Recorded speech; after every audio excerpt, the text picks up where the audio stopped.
ಎಳೆದು ಆಕಾಶ ಮಂಡಲವನ್ನು ಸ್ಥಾಪಿಸುವಾಗ ಅಲ್ಲಿದ್ದೆನು. ಆತನು ಗಗನವನ್ನು ಮೇಲೆ ಸ್ಥಿರಪಡಿಸಿ ಸಾಗರದ ಸೆಲೆಗಳನ್ನು ನೆಲೆಗೊಳಿಸಿ ಪ್ರವಾಹಗಳನ್ನು ತನ್ನ ಅಪ್ಪಣೆಯನ್ನು ಮೀರದ ಹಾಗೆ ಸಮುದ್ರಕ್ಕೆ ಎಲ್ಲೆ ಕಟ್ಟನ್ನು ನೇಮಿಸಿ ಭೂಮಿಯು ಅಸ್ಥಿವಾರಗಳನ್ನು ಗೊತ್ತು ಮಾಡುವಾಗ ನಾನು ಆತನ ಹತ್ತಿರ ಶಿಲ್ಪಿಯಾಗಿದ್ದುಕೊಂಡು ಪ್ರತಿದಿನವೂ ಆನಂದಿಸುತ್ತಾ ಯಾವಾಗಲೂ ಆತನ ಮುಂದೆ ವಿನೋದಿಸುತ್ತಾ ಆತನ ಭೂಲೋಕದಲ್ಲಿ ಉಲ್ಲಾಸಿಸುತ್ತಾ ಮಾನವ ಸಂತಾನದಲ್ಲಿ ಹರ್ಷಿಸುತ್ತಾ ಇದ್ದೆನು. ಅಂದರೆ ಪ್ರಿಯರಾದ ದೇವರ ಮಕ್ಕಳಿರ, ಭೂಮಿ ಆಕಾಶ ಪಂಚಭೂತಗಳು ಉಂಟಾಗಲಾರ್ದ ಮುಂಚೆ ಮೊಟ್ಟ ಮೊದಲು ತಂದೆಯಾಗಿರುವಂಥ ದೇವರು ನನ್ನನ್ನು ನಿರ್ಮಿಸಿದನು ಅಂತ ಹೇಳ್ತಾ ಇದ್ದೀನಿ. ಯಾರನ್ನು ನಿರ್ಮಿಸಿದ್ದಾನೆ? ಮೊಟ್ಟ ಮೊದಲು ಯಾರನ್ನ ನಿರ್ಮಿಸಿದ್ದಾನೆ ಒಂದ್ಸರಿ ಹೇಳ್ತೀರಾ? ಮೊಟ್ಟ ಮೊದಲು ತಂದೆಯಾಗಿರುವಂಥ ದೇವರು ಯಾರನ್ನು ನಿರ್ಮಿಸಿದ್ದಾನೆ ಏನ್ರಿ? ಯಾರನ್ನ ಗೊತ್ತಾ ಪ್ರಿಯರೇ? ಯೇಸು ಕ್ರಿಸ್ತನನ್ನು ಏನ್ರಿ ನಿರ್ಮಿಸಿದ್ದಾನೆ ಪ್ರಿಯರೇ. ಮೊಟ್ಟ ಮೊದಲು ಕೋಟಿ ವರ್ಷಗಳ ಹಿಂದೆ ತಂದೆ ಆಗಿರುವಂಥ ದೇವರು ಒಬ್ಬನೇ ಇದ್ದಾನೆ ಪ್ರಿಯರೇ. ಇದ್ದಾತನು, ಆತನಿಗೆ ಹುಟ್ಟು ಸಾವು ಇಲ್ಲ ರೀ. ತಂದೆ ಆಗಿರುವಂಥ ದೇವರಿಗೆ ಹುಟ್ಟು ಸಾವು ಇಲ್ಲ. ದೇವರಿಗೆ ಹುಟ್ಟು ಸಾವು ಎನ್ನುವಂಥದ್ದು ಇಲ್ಲ ರೀ. ಹುಟ್ಟುವಿಕೆ ಎನ್ನುವಂಥದ್ದು, ಮರಣ ಎನ್ನುವಂಥದ್ದು ಆ ದೇವರಿಗೆ ಇಲ್ಲ ಪ್ರಿಯರೇ. ಮನುಷ್ಯರ ಮೂಲಕ ಉಂಟಾಗಿರುವಂಥ ದೇವತೆಗಳಿಗೆ ಹುಟ್ಟು ಸಾವು ಇರ್ಬೋದು, ಆದರೆ ಸೃಷ್ಟಿ ಮಾಡಿರುವಂಥ ಪಂಚಭೂತಗಳನ್ನು ಉಂಟು ಮಾಡಿರುವಂಥ ಸೃಷ್ಟಿಕರ್ತನಿಗೆ ಹುಟ್ಟು ಸಾವು ಎನ್ನುವಂಥದ್ದು ಇಲ್ಲ ಪ್ರಿಯರೇ. ಕೋಟಿ ವರ್ಷಗಳ ಹಿಂದೆ, ಎಷ್ಟು ಕೋಟಿ ವರ್ಷಗಳ ಹಿಂದೆ ಹೋದರೂ ಆಗಲೂ ಇದ್ದಾನೆ, ಈಗಲೂ ಇರ್ತಾನೆ, ಯಾವಾಗಲೂ ಇದ್ದಾತನು. ಇರುವಾತನು ಆತನು ದೇವರು. ಆತನಿಗೆ ಹುಟ್ಟಿದೆಯಾ? ಆತನಿಗೆ ಸಾವು ಇದೆಯಾ? ಹುಟ್ಟು ಸಾವು ಆತನಿಗೆ ಇಲ್ಲ, ದೇವರಿಗೆ ಇಲ್ಲ. ಹುಟ್ಟು ಸಾವು ಇಲ್ಲ. ಹುಟ್ಟು ಸಾವು ಇದ್ದರೆ ಅದು ದೇವರೇ ಅಲ್ಲ. ಹುಟ್ಟು ಸಾವು ಇದ್ದರೆ ಅದು ದೇವರೇ ಅಲ್ಲ ರೀ. ಅದು ಆತನ ದೇವರೇ ಅಲ್ಲ ರೀ. ಪ್ರಿಯರಾದ ದೇವರ ಮಕ್ಕಳಿರ, ಸೃಷ್ಟಿಕರ್ತನಿಗೆ, ಆ ತಂದೆಯಾಗಿರುವಂಥ ದೇವರಿಗೆ, ಆ ಸರ್ವೇಶ್ವರನಿಗೆ ಹುಟ್ಟು ಎನ್ನುವಂಥದ್ದು ಸಾವು ಎನ್ನುವಂಥದ್ದು ಇಲ್ಲ ಪ್ರಿಯರೇ. ಇದ್ದಾತನು ಎಷ್ಟು ಕೋಟಿ ವರ್ಷಗಳ ಹಿಂದೆ ಹೋದ್ರೂ ಇದ್ದಾತನು ತಂದೆಯಾಗಿರುವಂಥ ದೇವರು. ಆ ತಂದೆಯಾಗಿರುವಂಥ ದೇವರು ಇಲ್ಲಿ ಒಬ್ಬರನ್ನ ನಿರ್ಮಾಣ ಮಾಡ್ತಾ ಇದ್ದಾರೆ. ಯಾರನ್ನು ಗೊತ್ತಾ? ಯಾರಂತ ನೋಡುವಾಗ ಪ್ರಿಯರಾದ ದೇವರ ಮಕ್ಕಳಿರ, ಏನ್ರಿ 22ನೇ ವಚನ 8-22 ಜ್ಞಾನೋಕ್ತ ಗ್ರಂಥದಲ್ಲಿ ಓದಿದ್ದೀವಿ ಪ್ರಿಯರೇ. ಯೆಹೋವನು ತನ್ನ ಸೃಷ್ಟಿ ಕ್ರಮದಲ್ಲಿ ಮೊದಲು ನನ್ನನ್ನು ನಿರ್ಮಿಸಿದನು. ಆತನ ಪುರಾತನ ಕಾರ್ಯಗಳಲ್ಲಿ ನಾನೇ ಪ್ರಥಮ ಅಂತ ಹೇಳ್ತಾ ಇದ್ದಾನೆ. ಅಂದರೆ ಯೇಸು ಕ್ರಿಸ್ತನನ್ನು ಕುರಿತು ಹೇಳ್ತಾ ಇದ್ದಾನೆ ಪ್ರಿಯರೇ. ಇದೇನಾದರೂ ಅರ್ಥ ಆಗುತ್ತಾ? ಹೋಗಿ ನಾವು ಕೇಳಿ ಪ್ರಿಯರೇ, ಒಂದು ಸಾರಿ ಬೋಧಕರನ್ನು ಹೋಗಿ ಕೇಳಿ. ಇದು ಹೇಳುವಂಥ ಮಾತು ಯೇಸು ಕ್ರಿಸ್ತನನ್ನು ತಂದೆಯಾಗಿರುವಂಥ ದೇವರು ಉಂಟು ಮಾಡಿದ್ದಾರಾ? ಹೌದು ಪ್ರಿಯರೇ, ಉಂಟು ಮಾಡಿದ್ದಾರೆ. ತಂದೆಯಾಗಿರುವಂಥ ದೇವರು ಮೊಟ್ಟ ಮೊದಲು ಯೇಸು ಕ್ರಿಸ್ತನನ್ನು ಪಡೆದಿದ್ದಾರೆ. ಆತನು ಬಾಯಿ ಮಾತಿನಿಂದ ಪಡೆದಿಲ್ಲ. ಆತನು ಪ್ರಿಯರಾದ ದೇವರ ಮಕ್ಕಳಿರ, ತನ್ನಲ್ಲಿರುವಂಥ ಶಕ್ತಿಯ ಮೂಲಕ ಏನ್ರಿ, ಅದೇ ಹೇಳ್ತಾ ಇದ್ದಾನೆ ಪ್ರಿಯರಾದ ದೇವರ ಮಕ್ಕಳಿರ, ಚೆನ್ನಾಗಿ ಆಲೋಚನೆ ಮಾಡಿ. ಯೆಹೋವನು ತನ್ನ ಸೃಷ್ಟಿ ಕ್ರಮದಲ್ಲಿ ಮೊದಲು ನನ್ನನ್ನು ನಿರ್ಮಿಸಿದನು. ಆತನ ಪುರಾತನ ಕಾರ್ಯಗಳಲ್ಲಿ ನಾನೇ ಪ್ರಥಮ. ಪ್ರಾರಂಭದಲ್ಲಿ ಭೂಮಿ ಹುಟ್ಟೋದಕ್ಕಿಂತ ಮುಂಚೆ ಅನಾದಿ ಕಾಲದಲ್ಲಿ ಸ್ಥಾಪಿಸಲ್ಪಟ್ಟೆನು. ಭೂಮಿ ಆಗಿರ್ಬೋದು, ಬೆಟ್ಟಗಳಾಗಿರ್ಬೋದು, ಏನ್ರಿ ಮರಳಾಗಿರ್ಬೋದು, ಏನೇ ಆಗಿರ್ಬೋದು, ಇಲ್ಲದೆ ಇರುವಾಗ ಮೊಟ್ಟ ಮೊದಲು ದೇವರು ನನ್ನನ್ನು ಮೊಟ್ಟ ಮೊದಲು ಅಂದರೆ ದೇವದೂತರು ಇಲ್ಲದೆ ಇರುವಾಗ, ಪವಿತ್ರಾತ್ಮನು ಇಲ್ಲದೆ ಇರುವಾಗ, ಕೋಟಿ ದೇವದೂತರು ಇಲ್ಲದೆ ಇರುವಾಗ, ಪ್ರಕೃತಿ ಇಲ್ಲದೆ ಇರುವಾಗ ಏನ್ರಿ ಮೊಟ್ಟ ಮೊದಲು ನನ್ನನ್ನು ದೇವರು ಉಂಟು ಮಾಡಿದನು ಎನ್ನುವಂಥದ್ದು ಮಾತನ್ನು ನೋಡ್ತಾ ಇದ್ದೀವಿ. ಮೊಟ್ಟ ಮೊದಲು ದೇವರಿದ್ದಾನೆ. ಆನಂತರ ಯೇಸು ಕ್ರಿಸ್ತನನ್ನು ತಂದೆಯಾಗಿರುವಂಥ ದೇವರು ಪಡಿತಾ ಇದ್ದಾನೆ. ಆನಂತರ ಯಾರು ಉಂಟಾಗಿದ್ದಾರೆ? ಯೇಸು ಕ್ರಿಸ್ತನ ಆದ ನಂತರ ಪವಿತ್ರಾತ್ಮ ದೇವರು. ಆ ಪವಿತ್ರಾತ್ಮ ದೇವರ ಆದ ನಂತರ ಯಾರು ಹುಟ್ಟಿದ್ದಾರೆ ಗೊತ್ತಾ ಪ್ರಿಯರೇ? ಯಾರು ಹುಟ್ಟಿದಾರಂತ ನೋಡುವಾಗ ಯೋಹಾನ ಬರೆದ ಸುವಾರ್ತೆ 1ನೇ ಅಧ್ಯಾಯ, ಯೋಹಾನನು ಬರೆದ ಸುವಾರ್ತೆ 1ನೇ ಅಧ್ಯಾಯ 1ನೇ ವಚನದಿಂದ ನೋಡಿ ಪ್ರಿಯರಾದ ದೇವರ ಮಕ್ಕಳಿರ. ಯೋಹಾನ ಬರೆದ ಸುವಾರ್ತೆ 1ನೇ ಅಧ್ಯಾಯ 1ನೇ ವಚನ. ಆದಿಯಲ್ಲಿ ವಾಕ್ಯವಿತ್ತು, ವಾಕ್ಯವು ದೇವರ ಬಳಿಯಲ್ಲಿತ್ತು, ಆ ವಾಕ್ಯವು ದೇವರಾಗಿತ್ತು. ಆ ವಾಕ್ಯವೆಂಬುವನು ಆದಿಯಲ್ಲಿ ದೇವರ ಬಳಿಯಲ್ಲಿದ್ದನು.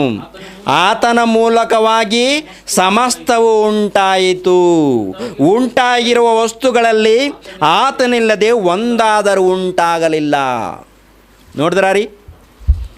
ಆದಿಯಲ್ಲಿ ವಾಕ್ಯವಿತ್ತು, ಆ ವಾಕ್ಯವು ದೇವರ ಬಳಿಯಲ್ಲಿತ್ತು, ಆ ವಾಕ್ಯವು ದೇವರಾಗಿತ್ತು. ಆ ವಾಕ್ಯವೆಂಬುವನು ಆದಿಯಲ್ಲಿ ದೇವರ ಬಳಿಯಲ್ಲಿದ್ದನು. ಆತನ ಮೂಲಕವಾಗಿ ಸಮಸ್ತವು ಉಂಟಾಯಿತು. ಉಂಟಾಗಿರುವ ವಸ್ತುಗಳಲ್ಲಿ ಆತನಿಲ್ಲದೆ ಒಂದಾದರೂ ಉಂಟಾಗಲಿಲ್ಲ. ಏನ್ರಿ, ಮೊಟ್ಟ ಮೊದಲು ಭೂಮಿ ಆಕಾಶ ಉಂಟಾಗಲಾರ್ದು ಮುಂಚೆ, ಪಂಚಭೂತಗಳು ಉಂಟಾಗಲಾರ್ದು ಮುಂಚೆ ತಂದೆ ಆಗಿರುವಂಥ ದೇವರು ಏನ್ರಿ ಯೇಸು ಕ್ರಿಸ್ತನನ್ನು ಮೊಟ್ಟ ಮೊದಲು ಯೇಸು ಕ್ರಿಸ್ತನನ್ನು ಪಡೆದಿದ್ದಾನೆ. ಆ ನಂತರ ಪ್ರಿಯರಾದ ದೇವರ ಮಕ್ಕಳಿರ ಯೇಸು ಕ್ರಿಸ್ತನ ಮೂಲಕ ಏನ್ರಿ ಯೇಸು ಕ್ರಿಸ್ತನ ಮೂಲಕ ಯಾರ್ಯಾರನ್ನು ಉಂಟು ಮಾಡಿದ್ದಾನೆ ಎನ್ನುವಂಥದ್ದನ್ನು ಇಲ್ಲಿ ಬರೆಯಲ್ಪಟ್ಟಿದೆ ರೀ. ಏನ್ರಿ, ಯಾರ್ಯಾರನ್ನ?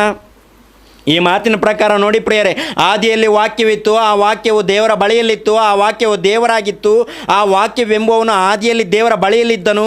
ಆತನ ಮೂಲಕವಾಗಿ ಸಮಸ್ತವೂ ಉಂಟಾಯಿತು. ಸಮಸ್ತ ಅಂದರೆ ಪರಲೋಕದಲ್ಲಿ ದೇವದೂತರು ಆಗಿರ್ಬೋದು, ಪರಲೋಕದಲ್ಲಿ ದೇವದೂತರಾಗಿರ್ಬೋದು, ಕೋಟ್ಯಾನುಕೋಟಿ ದೇವದೂತರಾಗಿರ್ಬೋದು, ಪ್ರಕೃತಿ ಆಗಿರ್ಬೋದು, ಪಂಚಭೂತಗಳು ಏನೇ ಆಗಿರ್ಬೋದು ಪ್ರಿಯರೇ, ಆತನು ಇಲ್ಲದೆ ಒಂದಾದರೂ ಉಂಟಾಗಲಿಲ್ಲವಂತೆ. ಪರಲೋಕದಲ್ಲಿ ಕೋಟ್ಯಾನುಕೋಟಿ ದೇವದೂತರು, ಯೇಸು ಕ್ರಿಸ್ತನು ಇಲ್ಲದೆ ಉಂಟಾಗಲಿಲ್ಲವಂತೆ. ಪುರಾತನ ಘಟಸರ್ಪನಿದ್ದ ನೋಡಿ, ಆ ಘಟಸರ್ಪನು ಕೂಡ ಎಲ್ಲಿಂದ ಉಂಟಾಗಿದ್ದಾನೆ, ಯಾವ ರೀತಿ ಉಂಟಾಗಿದ್ದಾನೆ ಅನ್ನೋಂಥದ್ದನ್ನು ಕೂಡ ನಾನು ಹೇಳ್ತೀನಿ. ಮೊಟ್ಟ ಮೊದಲು ಪ್ರಿಯರ ಪರಲೋಕದಲ್ಲಿ ಕೋಟ್ಯಾನುಕೋಟಿ ದೇವದೂತರನ್ನು ಉಂಟು ಮಾಡಿದ್ದಾನೆ. ಪಂಚಭೂತಗಳನ್ನು, ಆನಂತರ ಪಂಚಭೂತಗಳನ್ನು ಉಂಟು ಮಾಡಿದ್ದಾನೆ. ಒಂದು ಸಾರಿ ಪ್ರಕಟಣೆ ಗ್ರಂಥ 5ನೇ ಅಧ್ಯಾಯ 11ನೇ ವಚನವನ್ನು ಕೂಡ ನೋಡಿ ಪ್ರಿಯರಾದ ದೇವರ ಮಕ್ಕಳಿರ. ಪ್ರಕಟಣೆ ಗ್ರಂಥ 5ನೇ ಅಧ್ಯಾಯ 11ನೇ ವಚನ, 5:11. ಇದಲ್ಲದೆ ಸಿಂಹಾಸನವು, ಜೀವಿಗಳು, ಹಿರಿಯರು, ಇವರ ಸುತ್ತಲೂ ಬಹು ಮಂದಿ ದೇವದೂತರನ್ನು ಕಂಡೆನು. ಅವರ ಸಂಖ್ಯೆಯು ಕೋಟ್ಯಾನುಕೋಟಿಯಾಗಿಯೂ ಲಕ್ಷೋಪಲಕ್ಷವಾಗಿಯೂ ಇತ್ತು. ಸಾಕು ಪ್ರಿಯರೇ, ನೋಡಿದ್ರಾ? ಇದಲ್ಲದೆ ಸಿಂಹಾಸನವು, ಜೀವಿಗಳು, ಹಿರಿಯರು, ಇವರ ಸುತ್ತಲೂ ಬಹು ಮಂದಿ ದೇವದೂತರನ್ನು ಕಂಡೆನು. ಅವರ ಸಂಖ್ಯೆಯು ಕೋಟ್ಯಾನುಕೋಟಿ ಲಕ್ಷೋಪಲಕ್ಷವಾಗಿತ್ತು. ದೇವದೂತರ ಸಂಖ್ಯೆಯು, ಅದರಲ್ಲಿ ಹಿರಿಯರು, ಅದರಲ್ಲಿ ನಾಯಕರು ಏನ್ರಿ ಎಲ್ಲರಿದ್ದಾರೆ ಪ್ರಿಯರೇ. ಪ್ರಧಾನ ದೂತರು ಏನ್ರಿ, ಪ್ರಧಾನರು, ನಾಯಕರು, ಅಧಿಕಾರಿಗಳು. ಆ ದೂತರಲ್ಲಿ ಕೂಡ ತಂದೆಯಾಗಿರುವಂಥ ದೇವರು ಒಬ್ಬೊಬ್ಬರಿಗೆ ಒಂದೊಂದು ಅಧಿಕಾರವನ್ನು ಕೊಟ್ಟಿದ್ದಾನೆ. ದೇವರು ಒಬ್ಬೊಬ್ಬರಿಗೆ ಒಂದೊಂದು ಅಧಿಕಾರ. ಪ್ರಧಾನ ದೂತರಂತಿದ್ದಾರೆ. ಮಿಕಾಯೇಲನೆನ್ನುವಂಥ ದೂತನು, ಗಬ್ರಿಯೇಲ್ ಎಂಬಂಥ ದೂತನು, ಕೋಟ್ಯಾನುಕೋಟಿ ದೇವದೂತರು ಪರಲೋಕದಲ್ಲಿದ್ದಾರೆ ಪ್ರಿಯರು. ಕೋಟ್ಯಾನುಕೋಟಿ ದೇವದೂತರು. ಈ ಕೋಟ್ಯಾನುಕೋಟಿ ದೇವದೂತರು ಯಾವ ರೀತಿ ಉಂಟಾಗಿದ್ದಾರೆ, ಯಾರ ಮೂಲಕ ಉಂಟಾಗಿದ್ದಾರೆ, ಅದು ಕೂಡ ಹೇಳಿದ್ದಾನೆ ಪ್ರಿಯರಾದ ದೇವ್ರ ಮಕ್ಕಳಿರ. ಆದಿಯಲ್ಲಿ ವಾಕ್ಯವಿತ್ತು, ವಾಕ್ಯವು ದೇವರ ಬಳಿಯಲ್ಲಿತ್ತು, ಆ ವಾಕ್ಯವು ದೇವರಾಗಿತ್ತು. ಆ ವಾಕ್ಯವನ್ನು ದೇವರ ಬಳಿಯಲ್ಲಿದ್ದನು ಏನ್ರಿ. ಆತನಿಲ್ಲದೆ ಒಂದಾದರೂ ಕೂಡ ಉಂಟಾಗಲಿಲ್ಲ. ಉಂಟಾಗಿರೋ ವಸ್ತುಗಳಲ್ಲಿ ಆತನಿಲ್ಲದೆ ಒಂದಾದರೂ ಉಂಟಾಗಲಿಲ್ಲ ಅಂತಂದರೆ ಪಂಚಭೂತಗಳಾಗಿರ್ಬೋದು, ಭೂಲೋಕ ಆಗಿರ್ಬೋದು, ಪರಲೋಕದಲ್ಲಿ ದೇವದೂತರು ಆಗಿರ್ಬೋದು. ಆತನಿಲ್ಲದೆ ಒಂದಾದರೂ ಕೂಡ ಉಂಟಾಗಲಿಲ್ಲವಂತೆ ಪ್ರಿಯರೇ. ಯಾಕೆ ಕೋಟ್ಯಾನುಕೋಟಿ ದೇವದೂತರನ್ನು ಉಂಟು ಮಾಡಿದ್ದಾನೆ ದೇವರು? ಕೋಟ್ಯಾನುಕೋಟಿ ದೇವದೂತರನ್ನು ಉಂಟು ಮಾಡಿದ್ದಾನೆ. ಯಾಕೆ ಮಾಡಿದ್ದಾನೆ, ಯಾವ ರೀತಿ ಉಂಟು ಮಾಡಿದ್ದಾನೆ ಅಂತ ಸರ್ ನೋಡುವಾಗ ಪ್ರಿಯರಾದ ದೇವರ ಮಕ್ಕಳಿರ, ಇಬ್ರಿಯರಿಗೆ ಬರೆದ ಪತ್ರಿಕೆ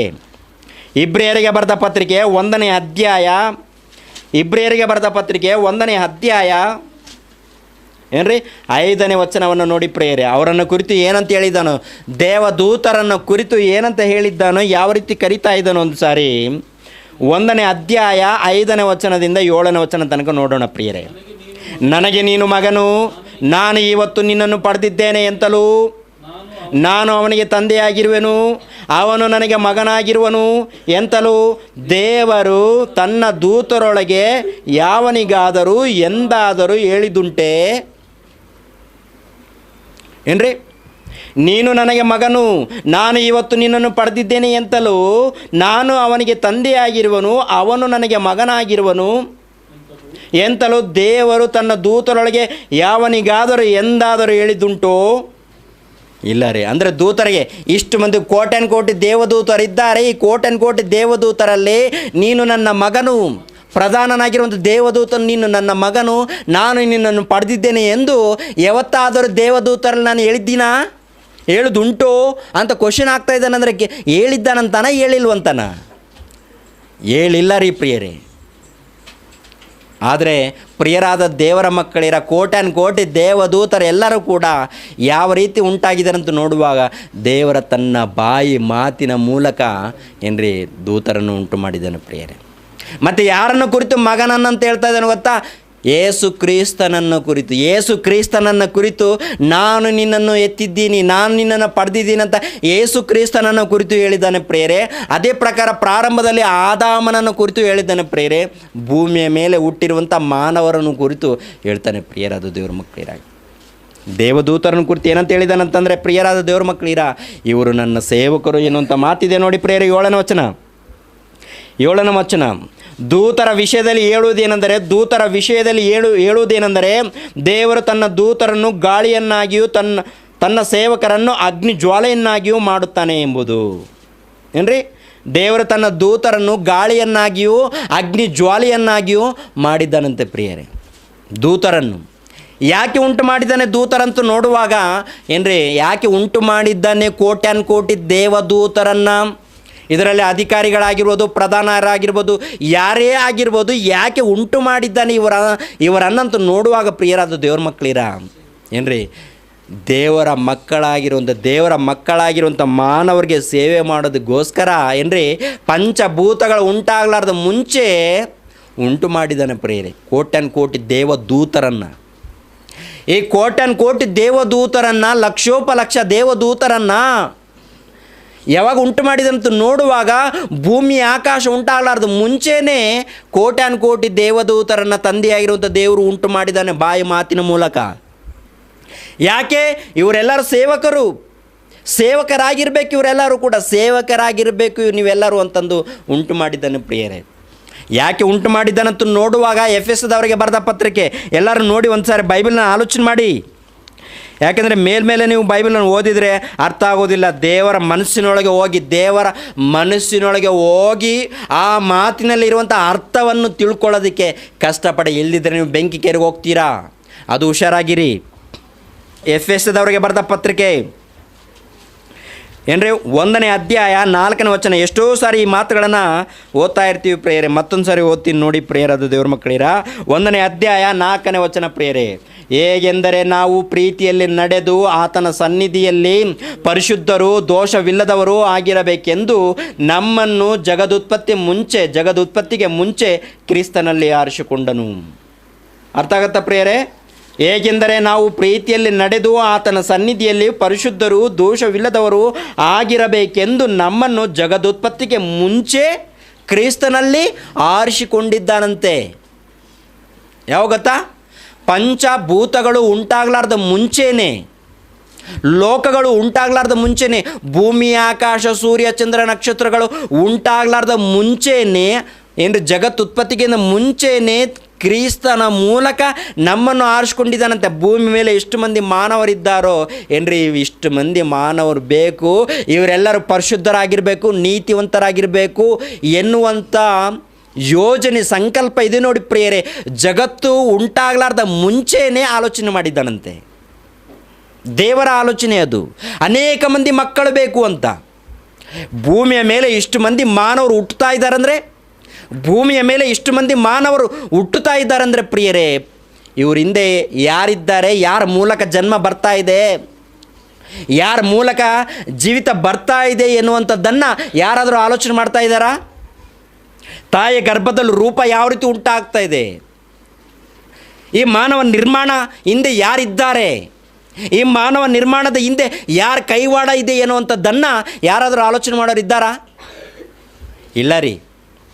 ಮದುವೆ ಮಾಡಿಕೊಂಡ ನಂತರ ಏನ್ರಿ 4 ವರ್ಷ 5 ವರ್ಷ 6 ವರ್ಷ ಇಲ್ಲ 10 ವರ್ಷ ಆದರೂ ಕೂಡ ಮಕ್ಕಳು ಆಗದೆ ಇದ್ದರೆ ದೇವರು ನನಗೆ ಅನ್ಯಾಯ ಮಾಡಿದ್ದಾನೆ ಮಕ್ಕಳು ಕೊಡದೆ ಅಂತಂದು ದೇವ್ರನ್ನ ದೂಷಿಸೋರಿದ್ದಾರೆ ಪ್ರಿಯರೇ. ಆದರೆ ಮಕ್ಕಳನ್ನು ಯಾಕೆ ಕೊಟ್ಟಿದ್ದಾನೆ, ಮಾನವ ಜೀವಿತವನ್ನು ಯಾಕೆ ಕೊಟ್ಟಿದ್ದಾನೆ, ಮಾನವ ಜೀವಿತದ ಹಿಂದೆ ಯಾರ ಸಂಕಲ್ಪ ಇದೆ ಎನ್ನುವಂಥದ್ದನ್ನು ಯಾರಿಗೂ ಗೊತ್ತಿಲ್ಲ. ಆದರೆ ಒಂದು ಹುಚ್ಚಿದೆ ಮನುಷ್ಯರಿಗೆ, ಇದು ನಮ್ಮ ಕುಲ, ನಂದು ದೊಡ್ಡ ಕುಲ ಅಂತಂದು, ನನ್ನ ದೊಡ್ಡ ಕುಲ, ಈ ಕುಲಕ್ಕೆ ಈ ದೇವರು, ಈ ಕುಲಕ್ಕೆ ಈ ದೇವರು, ಈ ಕುಲಕ್ಕೆ ಈ ದೇವರು ಅಂದ್ಕೊಂಡು ಸೃಷ್ಟಿ ಮಾಡಿರೋಂಥ ಸೃಷ್ಟಿಕರ್ತನ ನಮ್ಮ ಪಕ್ಕಕ್ಕಿಟ್ಟು ಏನ್ರಿ ಕುಲದ ಹೆಸರನ್ನು ಹೇಳ್ಕೊಂಡು, ಮತದ ಹೆಸರನ್ನು ಹೇಳ್ಕೊಂಡು ಜಗಳ ಆಡಿಕೊಂಡು ಸಾಯ್ತಾ ಇದ್ದಾರೆ. ಯುದ್ಧಗಳು, ಜಗಳಗಳು, ಕಾದಾಟಗಳು. ಮಾನವ ಜನ್ಮದ ಹಿಂದೆ ಯಾರಿದ್ದಾರೆ ಅನ್ನೋಂಥದ್ದು ಅರ್ಥ ಮಾಡಿಕೊಂಡಿಲ್ಲ. ಮಾನವ ಜನ್ಮದ ಹಿಂದೆ ಪರಮಾರ್ಥ ಅರ್ಥ ಮಾಡಿಕೊಳ್ಳದೆ ಜಗಳಗಳು, ಹೊಟ್ಟೆಗಿಚ್ಚುಗಳು, ಯುದ್ಧಗಳು, ಕಾದಾಟಗಳು ಮನುಷ್ಯರ ಮಧ್ಯದಲ್ಲಿ ನಡೀತಾ ಇದೆ. ಒಬ್ಬರು ಕಡ್ದುಕೊಂಡು ಸಾಯುವಂಥದ್ದು. ಯಾಕೆ ಹುಟ್ಟಿದ್ದೀವಿ ಗೊತ್ತಾ? ಯಾಕೆ ಜೀವಿಸಬೇಕು ಗೊತ್ತಾ? ಯಾರ ಮೂಲಕ ಹುಟ್ಟಿದ್ದೇವೆ ಗೊತ್ತಾ? ಅದು ಗೊತ್ತಾಗಿದೆಯೇ ಪ್ರಪಂಚಕ್ಕೆ? ಗೊತ್ತಿಲ್ಲ ರೀ. ಮೇಧಾವಿಗಳಿಗೆ ಗೊತ್ತಿಲ್ಲ, ಪ್ರಪಂಚವನ್ನು ಆಳಿರುವಂಥ ಚಕ್ರವರ್ತಿಗಳಿಗೆ ಗೊತ್ತಿಲ್ಲ, ಅರಸರಿಗೆ ಗೊತ್ತಿಲ್ಲ. ಯಾಕೆ ಹುಟ್ಟಿದ್ದೇವೆ ಎನ್ನುವಂಥ ಸಂಗತಿ ಪ್ರಪಂಚದ ಮೇಧಾವಿಗಳಿಗೂ ಕೂಡ ಗೊತ್ತಿಲ್ಲ ರೀ. ಅಮಾಯಕರಿಗೆ ಏನು ಬೋಧನೆ ಮಾಡ್ತಾರೆ ಇವರು? ಯಾಕೆ ಹುಟ್ಟಿದ್ದೇನೋ ಗೊತ್ತಾ? ಯಾಕೆ ಹುಟ್ಟಿದ್ದೀವಿ ಎನ್ನುವಂಥ ಸಂಗತಿ ಗೊತ್ತಿಲ್ವಾ? ಪ್ರಪಂಚಕ್ಕೆ ಗೊತ್ತಿಲ್ಲ ರೀ. ಮನುಷ್ಯನ ಜೀವಿತ ಪರಮಾರ್ಥ, ಮನುಷ್ಯನ ಜನ್ಮದ ಹಿಂದೆ ಯಾರಿದ್ದಾರೋ ಎನ್ನುವಂಥದ್ದು ಗೊತ್ತಿಲ್ಲ, ಯಾಕೆ ಹುಟ್ಟಿದ್ದಾರೋ ಎನ್ನುವಂಥದ್ದು ಗೊತ್ತಿಲ್ಲ ರೀ. ಪ್ರಪಂಚಕ್ಕೆ ಗೊತ್ತಿಲ್ಲ ರೀ ಪ್ರಿಯರೇ. ಗೊತ್ತಿದ್ದರೆ ಈ ದಿನದಲ್ಲಿ ಮಾನವ ಸಮಾಜದಲ್ಲಿ ಏನ್ರಿ ಯುದ್ಧಗಳು, ಕಾದಾಟಗಳು ಇದು ನಡೀತಾ ಇದ್ದಿಲ್ಲ ರೀ. ಮನುಷ್ಯರ ಮಧ್ಯದಲ್ಲಿ ಒಬ್ಬರನ್ನೊಬ್ಬರು ಕಡ್ದಾಡ್ಕೊಂಡು ಸಾಯ್ತಾ ಇದ್ದಾರೆ ಅಂದರೆ ಇವ್ರಿಗೇನಾದರೂ ಜೀವಿತ ಪರಮಾರ್ಥ ಗೊತ್ತಿದೆಯಾ ಅಂತೀರಾ? ಗೊತ್ತಿಲ್ಲದೆ ನರಹಂತಕರಾಗಿ, ಕದಿಮರಾಗಿ, ಭಯಂಕರ ಕ್ರೂರರಾಗಿ ಜೀವಿಸ್ತಾ ಇದ್ದಾರೆ ಪ್ರಿಯರಾದ ದೇವರ ಮಕ್ಕಳಿರ. ಆಲೋಚನೆ ಮಾಡಿ. ನೀವೆಲ್ಲರೂ ದೇವರ ಮಕ್ಕಳು. ಎಲ್ಲರೂ ಕೂಡ ಭೂಮಿ ಮೇಲೆ ಹುಟ್ಟಿರುವಂಥ ಸರ್ವ ಮಾನವರು ದೇವರ ಮಕ್ಕಳು. ದೇವರ ಮಕ್ಕಳಾಗಿರುವಂಥ ನಾವೆಲ್ಲರೂ ಯಾಕೆ ಹುಟ್ಟಿದ್ದೇವೆ, ಹುಟ್ಟೋದಕ್ಕೆ ಕಾರಣ ಏನು ಅನ್ನುವಂಥದ್ದು ಗೊತ್ತಾಗಬೇಕು. ಯಾಕೆ ಗೊತ್ತಾ? ಇಲ್ಲಿ ಹೇಳ್ತಾ ಇದ್ದಾನೆ, ತಂದೆಯಾಗಿರುವಂಥ ದೇವರು ಹೇಳುವಂಥ ಮಾತೇನು ಗೊತ್ತಾ? ಜಗತ್ತು ಉಂಟಾಗಲಾರ್ದ ಮುಂಚೆ ಅನೇಕ